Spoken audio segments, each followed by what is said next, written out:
Yes, very good. Okay. Okay. Thank you, John. Okay. So first of all, let me share. There we go. Share. All right. This will be a bit interactive, so I want you all to chime in and have questions. So you can either do it on the chat, although I'm not quite sure how I can see my chat now that I have this green thing up. So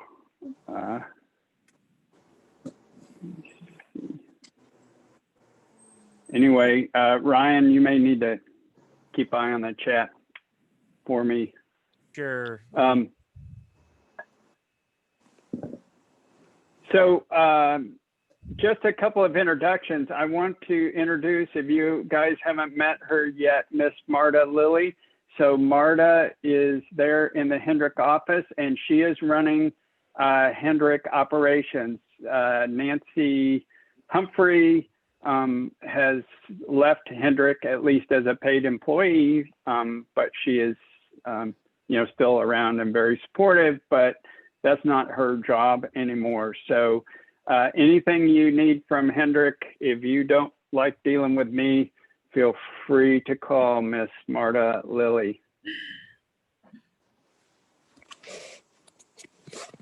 And Marta has a great background in this. She was with the Plano Education Foundation and then My Possibilities. So she knows these organizations and foundations and education. That's sort of her heart and her passion. So we're super thrilled to have her on.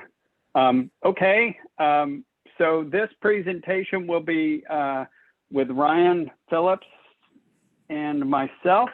Mr. Ryan Phillips is a Hendrick alum, and he was, I don't know if some of you may know Ryan, but he was graduated a couple of years ago in economics from UTD. So Ryan will chime in on several of the topics, and I thought it would be helpful to have somebody a little more real than just an old guy like me talking to you about this stuff. So Ryan, do you want to introduce yourself? Hi there. As Burke has put it, my name is Ryan Phillips. I graduated in May of 2019 with a Bachelor's of Arts in Economics. I'm still finding my place in the world, but I'm very supportive of most people around me, and I'm aiming to help you guys along with whatever questions you have, or if you're having issues with, say, understanding like how does money affect me. That's kind of the object of this little presentation here to start off with. So feel free to ask any questions in the chat as we go along, and if you need us to circle back, just let us know. Okay, one plug. Thank you, Ryan. One plug for Hendrick. You're a part of a special club. I think you all know that. We have more than 100 community volunteers that want to help you be successful. As you're rolling through your educational process and then coming out the other end and looking for jobs and all that, remember that there's over 100 of us connected here in the community that want to help you with that. So some of them are on the phone today, like Mr. John Caldwell, and Miss Jean Callison is also on.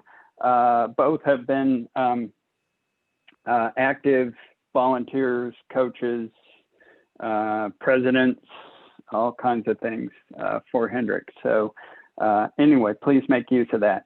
Now, we titled this Money and Life for a reason, and the reason is that those two are inextricably tied. And so we're going to introduce you to a number of topics today and paths to go down. And then, as I said, we're going to have follow-on sessions that will go in depth.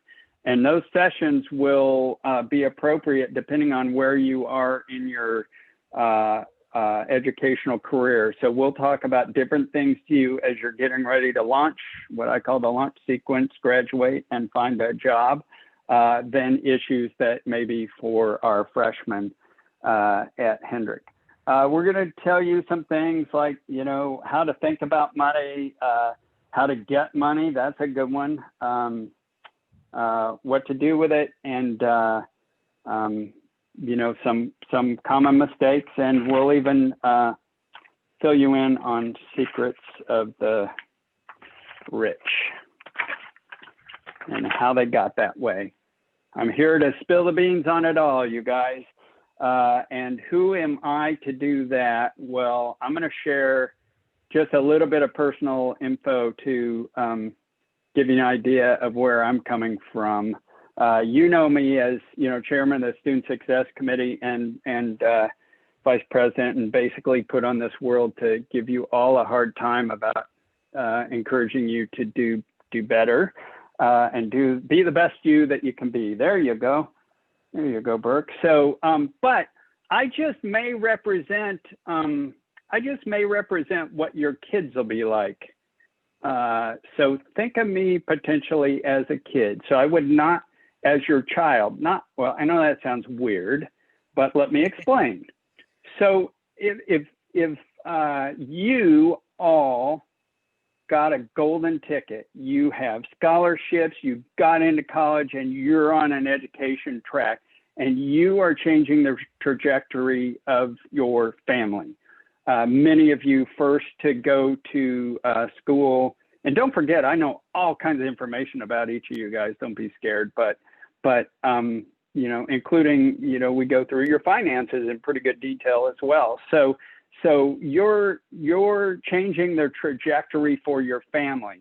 Now, if you spin that forward, when you have a family and have kids, their future is going to be very different, because they have parents that have gotten a good education, gotten good jobs, and achieved financial stability in their life.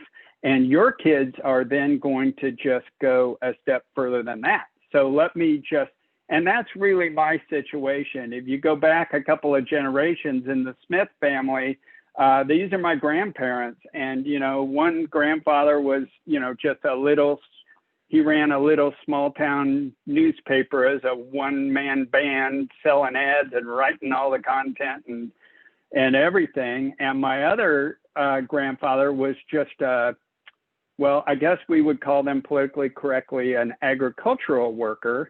Back in the day in Iowa, we called him a hired hand. And so he went and just did work on farms, didn't have a nickel to his name. Neither of these guys did. And they had my parents, Dick and Katie. And how did Dick get to be a lawyer and Katie a school teacher? And notice they're women that, okay, the next generation, women started working outside the home more so than maybe in the past. So that evolution was coming. But how did they get them? So the first people in my family to go to college were my parents, and they got them to go to college. My grandfather sold his little small town newspaper to get enough money to send my dad to college, where he became a lawyer. And my grandfather, you'll like this, the hired hand, there's a thing called 4-H. Have any of you guys ever heard of 4-H? You don't count, John.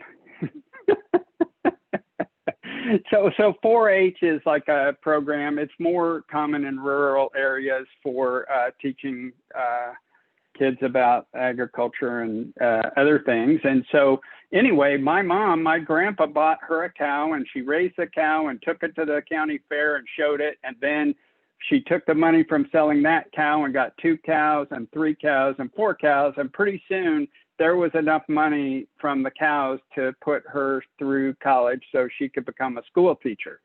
So now we're to the next generation, and here's Burke and Jones. So here I am, and I end up, my parents were able to, they didn't have to do cows and newspapers for me. They were able to pay for my college, but no more than that. And, you know, we certainly didn't want more than that. So I came out of college, well, it wasn't debt free, but that's another story.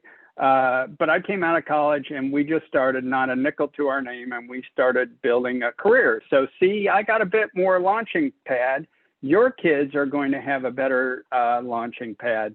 And so then, spin that forward. I've had a great career, was able to retire early so that I can do fun things like this. And I now spend time in earning money, investing in different things and running a little real estate business. But, all that was made possible by the financial decisions and different things that happen along the way.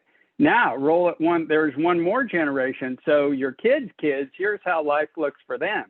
We were, able to put them through college, and they're off and running, and they have taken it to another level. I'm so proud of them. Some of you may know, like this, my son is Freddie's coach, actually, and he's an engineer over at TI. He's married to Nikki, a lawyer. We haven't given them any money, but they've already been able to save. They own 3 properties, a little ranch in East Texas. Here's how my son thinks about money. He taught Nikki, who is a gem, he's so lucky to have found her. He said, hey, for a honeymoon, if we just go to the beach or something, then that money's just gone. So he talked her into using their honeymoon money for a down payment on this little acreage out in East Texas that has a little cabin on it. And then he has they have another property. They've done this all on their own. How do they do it on their own? This will be in a future session on how you can earn money. But I'll just tell you that these 2 couples, Kayla and Matt, Nick and Nikki, they already paid somebody to build 2 houses, buy lots, build 2 houses, not for themselves. And they sold those houses. And they made a bunch of money from it. So that's called passive income, and that will be in future sessions. So there you have it. I thought I would just spin the world forward for you into what it's going to look like for your kids. Do you guys believe that or not? You need to believe it. It's probably going to happen even better than that for you. I'm so excited. So I have to pause for a minute and just say, how's your mind, your body, and your spirit? These 3 things have to be fed every single day. So anytime I have a session with you guys, you will hear me talk about these, and I will encourage you. From your mind, congrats, you're working on that mind today by getting additional information that's not even, required as part of your, formal education process there, to learn about money and things that can further yourself. For your body, what do you see when do you like what you see when you look in the mirror? And if you don't, then, do things to change it. And from a spirit perspective, all these things are interconnected. And so a spirit, we're a super weird place. We have a pandemic. We have this whole issues with equality and Black Lives Matter and all of that is happening in the world. We have a very divisive election going on. There is a lot of noise, and it is impacting you guys. I know it's impacting you. And what I would just say is, keep your spirit whole and make sure you'll know that your spirit is in a good place if you're spreading love in the world. And so if you spread some love today, that'll be a good day from a spirit perspective. And if you're going to be negative, then, that's not helpful to your spirit. So keep working on all of these. And I would say, no matter what, compare yourself to only one thing, which is the you from yesterday. That's your comparator. And if the you from today is doing better than the you from yesterday, then congratulations, you're doing what you need to be doing. Okay, here comes the interactive piece. How do you think about money? I want to hear from you all on your thoughts and what you want to learn. This will help inform not only what we talk about today, but the additional information that we will put together for you. So anybody, please feel free to unmute and tell me what you think about money or what you would like to know about it. Or you can use the chat.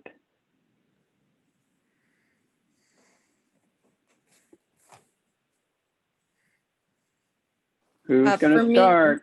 I can Yep. chat a little bit. So for me, I'm really frugal with money. And I like to think it as, will I use this in 3 months if I purchase this today? And will I use it in 4 months? Will I have it in my house? Will I still have that same, I don't like to use word energy, but the same passion that I will have? Is it worth it? Will I completely forget about it? Because those pennies can add up into dollars and dollars into hundreds and hundreds into thousands. So can I hold back from purchasing this today if it means I get more tomorrow? When it comes to money, I don't talk about it often, but I can, because I think it's a great time to bring it up now because of this presentation. I do have my own brokerage account through Merrill Lynch, and I've had it since I was 18. I don't like to talk about it too much, but what I did is that, I would look at purchases. Oh, I really want this new sweater, but I have a lot of sweaters. Should I first donate a sweater and then get another one? Or instead, I tell myself, just wear the sweaters that you have available, and instead take that exact same money because I know I have it. I can purchase a sweater, instead invest it and put it into a certificate of deposit or buy a stock or something instead, and make money off of my own money that I have available. So it's just paying it forward to myself and thinking about me in 30 years from now. Will I be happy? I won't even remember the sweater, but I will remember the fact that I purchased the stock. I won't remember the sweaters. I won't remember some things. I will remember is art. If you can, I don't know if you can see my camera in my bedroom. My wall is covered in art because I know I'm going to keep those until the day I die. But Yeah. it's just Well, something you sentimental. could, Abigail, you could give, we're going to ring a lot of your bells today because you could probably give this conversation. I love that you have a brokerage account, and we're going to talk more about that. Only a little today, but in a future session, we're going to talk about how you make your money grow. You're already doing it. It's super awesome. Who else? Anybody else got something to say? Well, I could say, go ahead, Freddie. So I know that a lot of the goals of people nowadays is for passive income, because living paycheck to paycheck won't cut it out. Wouldn't do you good, especially like in times right now. I just would like to for you guys to talk a little bit more about that, to not live off paycheck to paycheck for the rest of my life. Yeah. You're definitely going to get that today in the overview and more in the following. So I wrote down some predictions of some things I think that that my guess is, I hear it from you guys. Money, we have to deal with it one way or another. We have to deal with it, and it's going to be a part of your life for a long time. Now, a couple of cliches about money, but these are real. Can't buy happiness. Okay, Burke, well, that's great, but we got to have food on the table. We're going to talk about that. What's rich get richer mean? We're going to talk about rich getting richer and how that can impact you. And you need to do that too. And then finally, money does not define you. So sometimes in society, a lot of ads are being pushed at you. A lot of information about what you have is what you are, and it is not. It is, it is what's in your heart and what's inside you, and what you're doing in the world. And there are a lot of things more important in that equation than money. So it doesn't matter if you have a little or a lot. There's good people and bad people that have a little or a lot, I assure you. And money doesn't change that. Can definitely make life better, though. So anybody have a theory on money and happiness? How much do you think it takes? Nellie, how much to be happy? 60 to 75,000 from the studies are going to provide you enough money for your emotional well-being. All right. Now, the studies show the magic number for the happiest people are 95,000. they make 95,000 a year. Now I can tell you, I make a lot more money than that. I think I'm pretty happy. Just a I'm pretty minute. happy. And there's a lot of people that are plenty happy that make less than that. So this is just a general, but I put it on for you guys so that you would know that it doesn't take a whole lot of money. And that probably sounds like a lot of money now to you guys because you're poor college students and you don't have the opportunity to earn it, but you're all going to earn these kinds of money. And if I know we have some school teachers on right now, average school teacher makes in Plano makes $50,000 a year. So I guess, Miss Holly, you don't get to be happy. No worries, you do get to be happy because we're gonna show you Ryan and I in this presentation how you can achieve financial independence and security in this, and that really I think is the basis for how money can impact your happiness. If you're scrambling every day just to survive, then that's not a happy place to be. So we don't want you to be there, but doesn't mean that you have to go chase all the money known in the world. Anyways. Okay, now. Yep. Anyways, as Abigail had already hinted at, your decisions about money will have a long-lasting impact on your life. It might be 3 months, it might be 4 months, it might be years in a lot of cases. I liked the example that she used about, say, sweaters and stuff like that, and saving up, deciding whether I want to buy a new sweater or save it and put it into something else. That has an impact later on. Burke, if you can, the next slide. And there are repercussions for that. So, like, if you're doing the things that you need to do, say, like trying to keep a check on your basic necessities and you're wanting to get some nice things out of it, that tends to come with time. You can end up in a worse place if you're not carefully managing what you have available to you. You can end up in bankruptcy.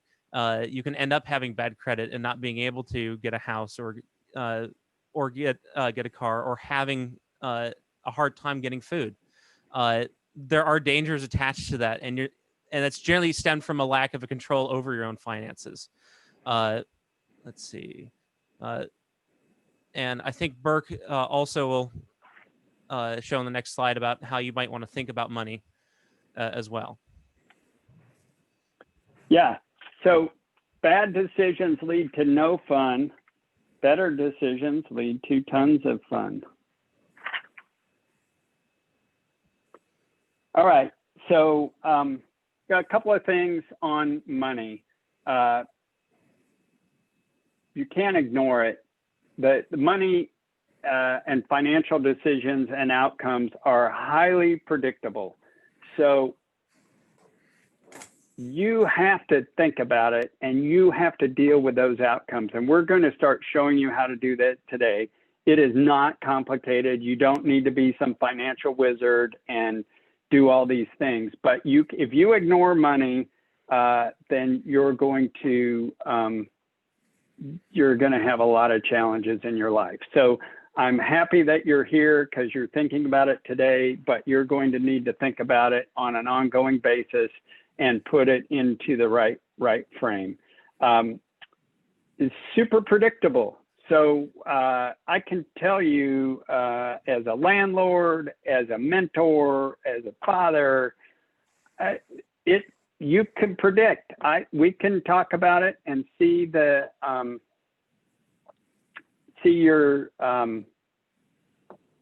decisions you're making and tell you what's going to happen to that. Beck. Okay. Beck. What's up? Go ahead, John. Oh yeah, this pay yourself first. That's very important because my son, if you pay yourself first and take the money out of your pocket, then you can't spend it. So my son graduated from UT, had a very good job, but he didn't like it that much. He worked for Amazon. He was a shift manager. He worked from 5:30 in the evening to 5:30 in the morning. And he could supervise up to 100 people. So it paid very well, but he didn't like it. So, but because it paid well, he saved a whole lot of money, and he left Amazon. Then it took him a couple months to find a good job. But because he had paid himself first, he had this cushion so he could pay his rent, buy food, and take some time to look for a good job, which he found. But pay yourself first is your number one rule. Okay, thanks, John. Maverick, I forgot to introduce Maverick. That's my son's dog, but he just left the conference, just FYI for you guys. Sorry about that.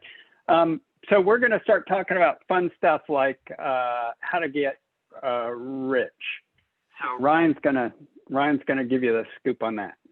So if you're wanting to get rich, there's a couple things to think about. You could be either born into it. It could be all a matter of luck. You can always get a lottery ticket.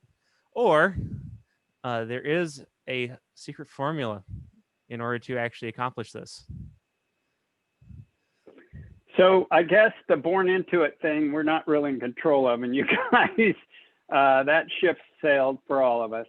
You could go buy a lottery ticket and, maybe you would win millions of dollars. What are the chances of that, Ryan? You have better chances of getting struck by lightning than winning the lottery. There you have it. So let's get on to that secret formula. Here it is. Make all you can, save all you can, and then give it away. And generosity is an important part of the equation for sure. Okay, that may seem a little high level for you guys, and I'm guessing you want to hear a little more detail. So let's talk about what I'm calling the wealth equation. Here are the steps. We're going to start basic, and then it's going to go deep. So the first thing sounds weird, but the first thing to becoming financially secure is you got to have money coming in, just as the example John gave you. So we'll talk about getting money coming in, and you guys are working right now, going to school, so that you'll put yourself in a position where you can have good amounts of money coming in. And of course, making money has to be combined with things that give your life meaning. Now that I have a saying and a theory on this that I'm sure you all want to find a dream job that you love every single day and makes you totally happy. And there's no reason that you shouldn't find that job. But I will say, as a realist here, that you'll be doing good to find a job that you don't hate.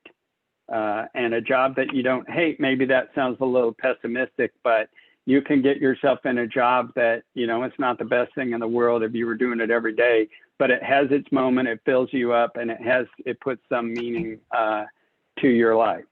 So once the money's coming in, what do? John just talked about saving. Once we have savings, so now you're able to save money, then there are things that we're going to talk about that have to be done with that money so that your money goes to work for you. There's a book that has a funny saying that talks about thinking of each of those little dollars you have as soldiers or workers, and they work for you. And so we're going to talk to you about what to do with those so that they can grow. And then finally, you will be in a position to be very generous, and that is going to be super helpful. But today, you can be a little bit generous, but today's not the day for the huge impact. There are no shortcuts on this, and there will be plenty of people trying to tell you about shortcuts. My son was always trying to find a shortcut to everything. you can go up to the Choctaw Casino, or you guys, how old do you have to be? 21 to go there? So maybe you guys could go there, and you guys, they have a roulette wheel, and you could go take all the money you have and you could go put it on red. But have you been up to Choctaw lately and seen all those fancy buildings they're building up there? They're not doing that because they're letting everybody win money at their casinos, right? So that's an example of a shortcut. There are no shortcuts. Just follow this methodically, like the founder of Methodism told you, and you will be in great shape. And let's add a little more color to that right now. We talked about rich getting richer. So how do the rich get richer? They know something. So I have a little test here. Have you guys heard this one about, would you rather have $1 million or a penny that doubles every day for 30 days? What do you think? Abigail has a brokerage account, so she probably can't answer this.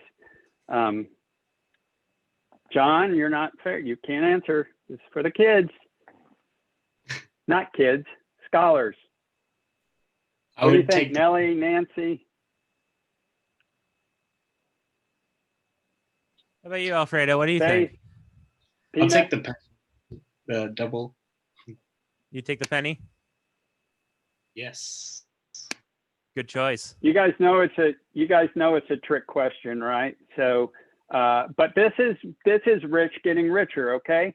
They understand this compounding effect. So you get $1 million, that's worth $1 million. You get the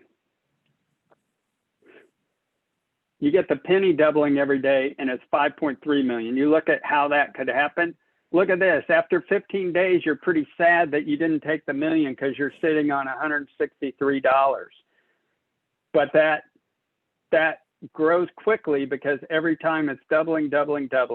And so you get to $5.368 million after 30 days. That's called that compounding effect of money. And people understand this. So if you're able to start to build up savings, now you're not going to get 100% return. This is doubling. That's probably not realistic, but we'll show you some examples that are real on this. Now, I want to say one thing though. If you chose the penny because you thought it was a trick question and you just wanted to get it right, in real life, if I was really giving you this question today, there's another thing we haven't talked yet, which is called risk. And you don't know me very well or what kind of rules or where this money is coming from. And so I would suggest to you that if I was making you that offer, don't accept a penny without getting a contract and a lot of things in writing. Otherwise, you're accepting a lot of risk that I'm actually going to go through with that doubling. And if I have a stack of $1 million right there, you just better take that money and go double it yourself. Ha. So, okay, Ryan, you want to talk about the compounding effect of money? Sure. There is a formula attached to this, and we'll talk about it later, which is the compound interest rate, which you can calculate fairly easily. But as the graph shows, is the penny example, that tends to have an effect as time goes on. Generally speaking, that happens with either bank accounts, it happens with loans, and it compounds depending on how it's set up. It can compound anywhere from daily, which is bad for loans because that makes things gets really expensive really quickly. And that's where payday loans come into play. Or you could have, say, bonds, for example, where they might compound very slowly over time, maybe years, maybe 10, 20 years over time. And that can have an effect where it's more stable, or it might be more volatile, which plays into risk again.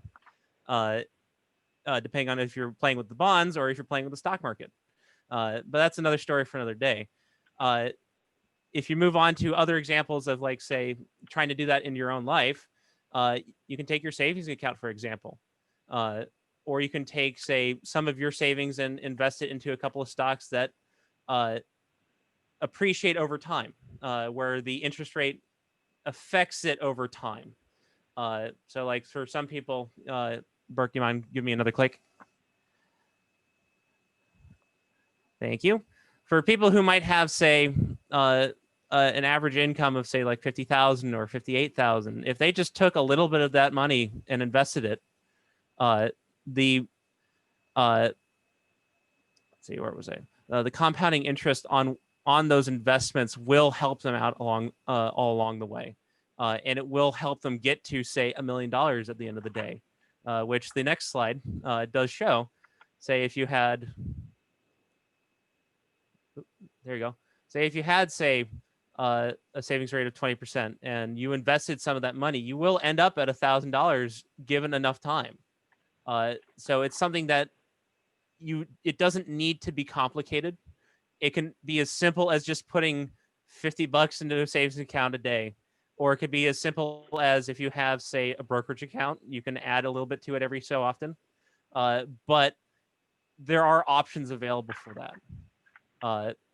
Mr. Cadwell, if you wanted to add anything to it, now would be a good time. But so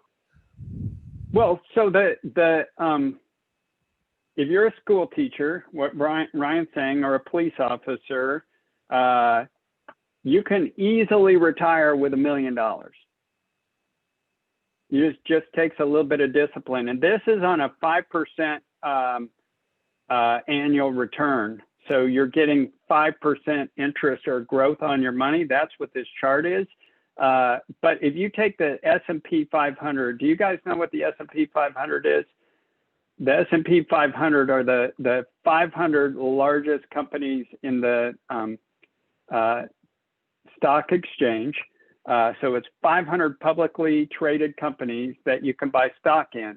So if you just bought a little piece of all of those companies in stock, over time, the average return on that is 10%, double what's in this graph right here of 5%.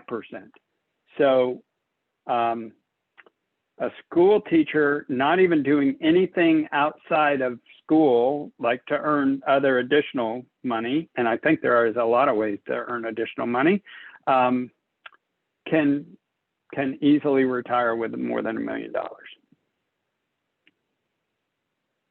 Make sense?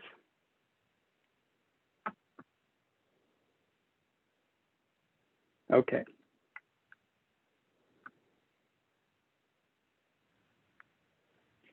So once you have money, this is a key thing that I see even you guys confronted with today. And I can tell you tons of stories, but who's going to try and take your money from you? Lots of people. Lots of people are, I just figured out how to get the chat up. Let me put it over here. Family and friends, like, it's not hard to find people that need money and that have a problem and have a heart-wrenching problem that you need to help them with. And so you just have to manage all those situations in the right way. There will be people called financial advisors, and there are some great financial advisors, but look, anybody is in it to make a buck. And so the advice you get there might not be what you're thinking, whether it's life insurance, car dealers, wherever. And you need all those things at certain points in your life. So I'm not saying not, but once you have money, every time you turn around, there's going to be an opportunity for somebody to take it from you, or I should probably better say that you will give it to them. Okay, let's get into credit for a minute and talk about the implications of credit. So there's good credit and there's bad credit. This is super important for you guys. Good credit is using credit to generate more income for yourself. So investing in yourself is good credit, again, within reason, but many of you are going to have to take student loans in order to graduate college. And we hate that, and we're trying to help you with that so that you don't. But that's investing in yourself. Minimize a loan, but invest in yourself, and that's going to then pay dividends going forward. Is buying a house a good investment? No. How's that going to pay you back? Everybody thinks it is. That's the American dream, to buy your own house. Truth be told, you'd be better off to buy a property that you could rent out. So I'm not, you'll all buy houses someday, and it'll be great. But I'm just saying that doesn't produce income for you. So good credit is used for income producing endeavors.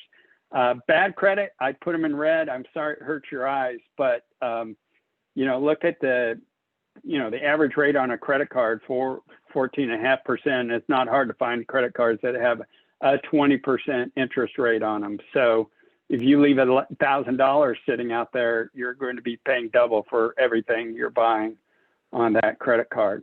Car loans, same deal, 9.65. Does anybody know what a payday loan is? Payday loan is you're out of you ran out of money. You didn't have a good plan, and you have to pay the light bill, or they're going to shut off your energy. The credit card company, you're not paying them, so they're not going to let you use any more, credit. And so you go to these payday loans where you basically sign over your paycheck to them, and they give you money early before you've gotten your paycheck. Look at that. This map is the states with the worst. I don't know if you can read it there. Texas, 700% is the average payday loan. So we're going to talk, after credit here, we're going to talk about having a plan. Having a plan is essential so that this doesn't happen to you. Isn't that right, Ryan? Yeah, that's correct. And one thing I would stress as well about like payday loans, before you even get to payday loans, sell your plasma, sell your blood, do anything else, please. I have a good example of the system that is set up for payday loans is not meant to help you. It is really meant to extort you out of money, to the point where my brother at one point had actually gotten a payday loan and had gone back to pay it back off early. Well, they had no mechanism to accept his payment at that point.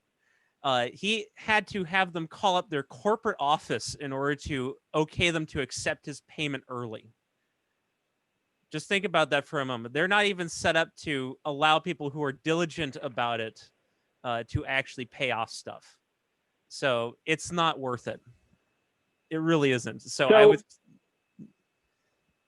Right. So I'll just say credit. We have like the most common mistakes, and you guys know this intuitively, but how do you spend more than you make? Like, because the number one rule is don't spend more than you make, than you're bringing in.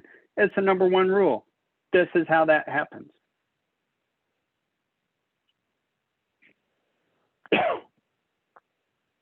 So I told you I have a real estate business. How does credit impact you? That's the topic here. I have a real estate business. We rent out properties, houses, townhouses, different things to people. And I subscribe to a service. And this is a page of a young lady that a couple that want to rent our property. So I met them on Friday, a delightful couple. And so I subscribe to a service, and here's the analysis of the credit. So, or not the credit, on if we should rent to them. And so the service I have is giving them a C. Why is it giving them a C? Solely because of their credit. And on the next page of the report, look what it shows me. So this page of the report shows me there's nowhere to hide. This is all publicly available. They submit the application. They pay $25 to this place to submit their application, and then the place sends me this report. So I see things like, look at this, $7,660 with 48 payments over 90 days late. So they're just not paying on this. They walked away from this debt. Here they are on the credit card. So they're late on the payments on the credit cards. Here's what's appalling is look how little the monthly payments would actually have to be on that. That means that's a scenario like Ryan is explaining to you that you'll never get out from under it if you dig a hole like this. So your credit can screw up being able to find a place to live. That's for sure. Now, here's a question for you all. If you can raise your hand, have you ever checked your credit score before? Some of you have. Some of you haven't. That's good. If you can in the chat, just say if you have or haven't. I have not. Okay. If you see on the screen, that is actually my credit score and my information. So give you kind of a real world example. And you can easily get your credit score via, say, Credit Karma in this case. And they check a lot of the credit agencies that record your credit score. It is important to do so. Just keep in mind that sometimes there's a lag between when it's actually updated. Like in my case, I know there's another payment on top of that 90 because they do it every month, generally speaking.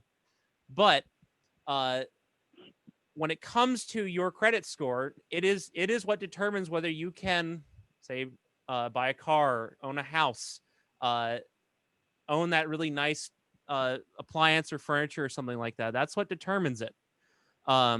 It can be affected by, say, your payment history, which for all of you, if you already have a student loan, that is the beginning of your credit line. From the first day you start college, when you're taking in a loan, is the day that your credit line starts.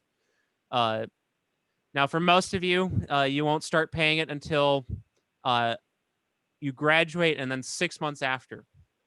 And that's when it starts to really have an effect on your credit score. And now, for the most part, up until then, it's guaranteed by the federal government. So your credit score will look generally pretty decent like this one. Because it's under a guarantee for a while. Once you get out of college, you're going to have to start making payments, and those do affect it. And if you miss a payment, it will affect it in a negative manner. There are places to check it as well. The 3 credit agencies, reporting agencies, are generally going to be Equifax, TransUnion, and Experian. And if you're wanting to look at all 3 of them at the same time, www.annualcreditreport.com is the federal it's the federal way of looking at it. And you get one free check per year. And it is important to do so. You can call them as well. You can have it mailed to you if you wanted to. It's pretty easy to get, and there's reasons to check it. So if you need to check it if there's mistakes, say like they didn't report it correctly and it's negatively impacting you, you can dispute it. Or if somebody has committed fraud against you, or they've stolen your identity and stolen your line of credit, this can help you track that down, and you can dispute it and say, "Hey, I've already dealt with the credit card company. That report of my credit is incorrect."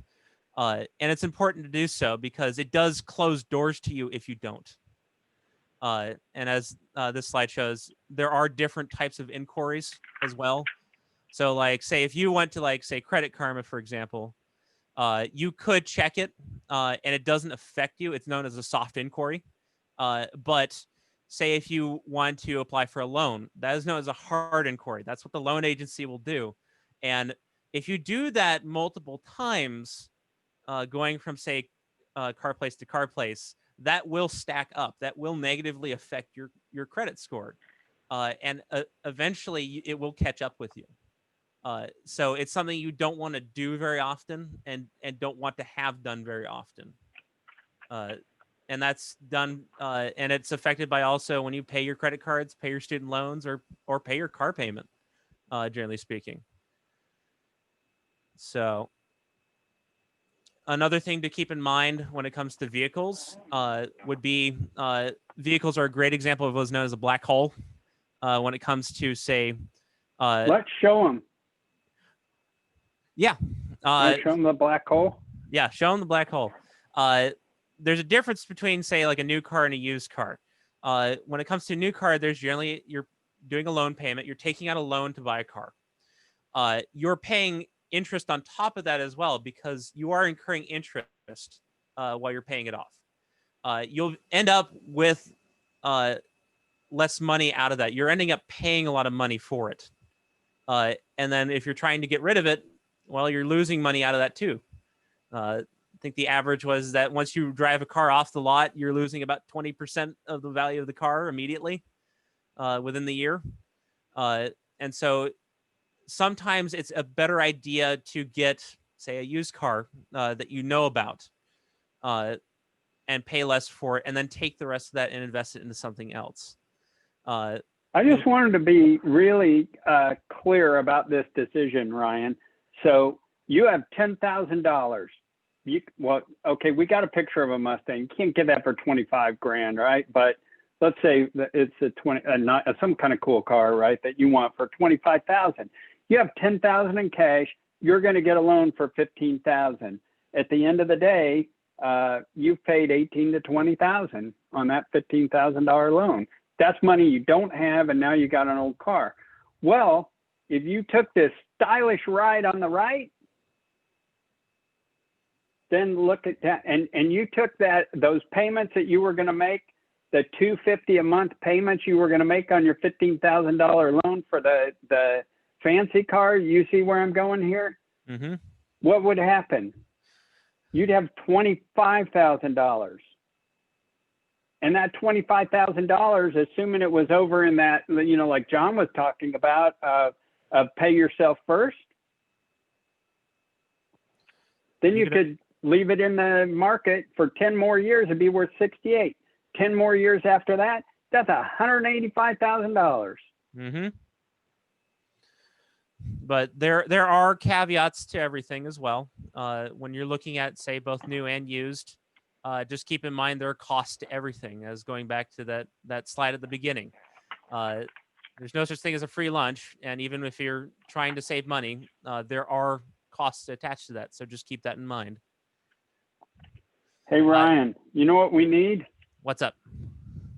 We need a plan. Yes, we do. Everybody needs a plan. And plans generally equal budgets. And they tend to scare people a lot of the time. I know I've gone through this before. And trying to make a budget can also be the most daunting thing in the world at times. But it will bring your life a lot more into perspective. It'll give you an idea of where all your money's going. And it doesn't have to be complicated. It doesn't have to be like spreadsheets upon spreadsheets. Like I know what Burke or Mr. Cadwell might go through when they're trying to keep a budget or anything like that, where you're having a lot of accounts and a lot of stuff to deal with. It could be as simple as a simple semester budget. You're only dealing with just one semester of costs and income that you're dealing with. And that's as simple as it needs to be in a lot of cases. For a lot of you guys, it doesn't need to be any more complicated unless it needs to be. Whether you have other obligations or other people that need help, you can always add on to it. And you can always break it down farther if you wanted to. When it comes to, say, budgets, they are one of the greatest tools for helping you keep track of your money and actually making sure it goes in the right places. When it comes to saving for the future, that's also one of the main things for doing with it too, is it allows you to save for the future and do it in a more organized manner. It's a little bit better than a penny jar. Let's put it that way. One thing to also keep in mind is there are tools available for that. I mean, you can get sheets like this pretty easily online, but you can also use a great tool called Excel, which allows you to both monitor all your expenses, but also add in equations and figure out what might appreciate over time if you need it to. So just keep that in mind from now on. And there are tools available, and we're always here to help for that. Yeah, so to that point, that's what I mean by these financial outcomes are knowable and you can plan for them. And we have a lot of financial conversations with you guys about how your school is going to be paid for. You need a plan, and you need a plan every semester, and we can predict these things, and we want to help you with that plan. So, Ms. Robbins, who reaches out and you submit her a lot of financial paperwork. Well, she is willing to help you make your financial plan for school. Ryan will do it as well. So reach out to either of them directly, or you can always go through me. But if you don't have a plan, we want you to have a plan, and you need to have a plan, and it doesn't need to be a big deal. But not thinking about it, and a lot of times we don't like to think about stuff that doesn't give us the right answer, right? You don't want to think about it because like the equation doesn't work. There's not enough money. Well, we need to make a plan and solve for that. Okay, so get a plan. We want you to have a plan. It's critical to keeping bad things from happening to you. Does that make sense? So we will, we're coming up on the hour. So we will sort of wrap it up. The next sessions, you're going to see more of these money sessions, and I hope we're going to be putting more content together that is relevant and making a difference in your life and helping you be successful. So that I'm hopeful that you attend because you want to be successful and take advantage of that, and not just this sort of two workshop requirement that Hendrik has. You got to figure out this money thing, and you got to make it work for you, and we will help you do that, okay? And I know you guys are smart, go-getter type people, improving your own situation. So sorry my graphics crappy, but you're going to end up on top of a pile of money by doing these things right, and we want to help you get started that way. And don't be the drowning, person from credit, or don't let things shake you off of that pedestal of money. And there are going to be plenty of opportunities to do that. Hey, Burke, I think it might be time to open the floor to questions as well. Yes, thank you. Does anybody have questions? Things we've talked about?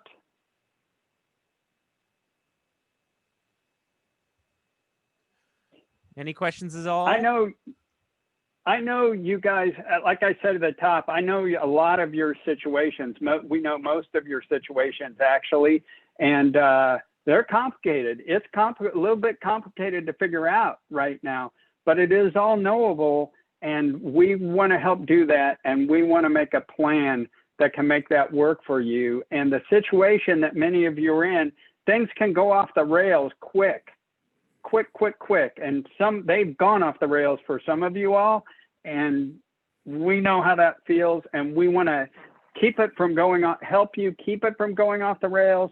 And if you do, let's minimize the direction. That stuff's the impact that it's going to have, so that it doesn't really mess you up that much. And we can do that. You can do that in managing your situations.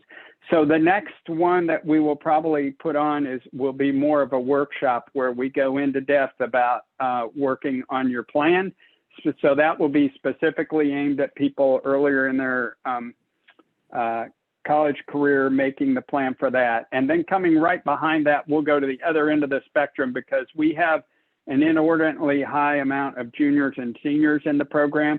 And so we're going to start thinking about your all this stuff when you get out into the working world, like what is a 401k? How do taxes work?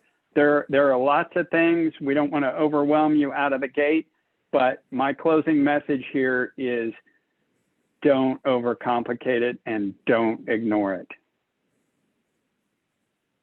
Does that make sense? We really appreciate you guys spending the hour with us, and you know where to find me if you need anything. As always, your coaches, your student coordinators.